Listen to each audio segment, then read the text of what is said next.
أنا متأسفة جدا، المجموعة الثالثة أنا نسيت أقول كروت المساعدة. كروت المساعدة بتقول expect powerful change، يعني هناك تغيرات إيجابية قادمة. وبيقول لك meditate and complete، يعني التأمل، والتأمل بيجيب لك الإجابة.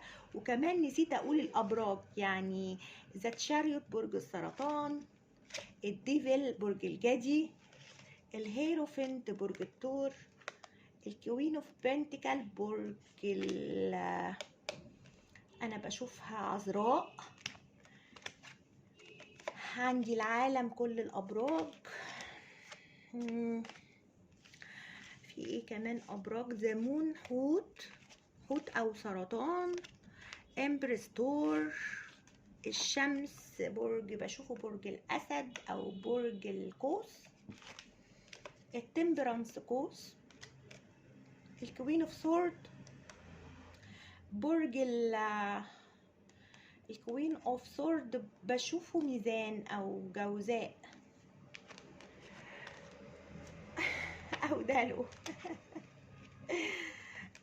نسيت كمان اقول يا جماعة، والله انا معلش متأسفة جدا ان انا ما قلتش الحتة دي، يعني مديتيت الصلاة تأمل. بصراحة معلش انا اسفة جدا، يعني اعذروني. القراءة كانت طويلة جدا و3 مجموعات، فانا متأسفة. لو عجبك الفيديو اعمل لي لايك، وبرضو ما تنساش تشترك في القناة وتفعل زر الجرس عشان يوصلك مني كل جديد. يلا مع السلامة.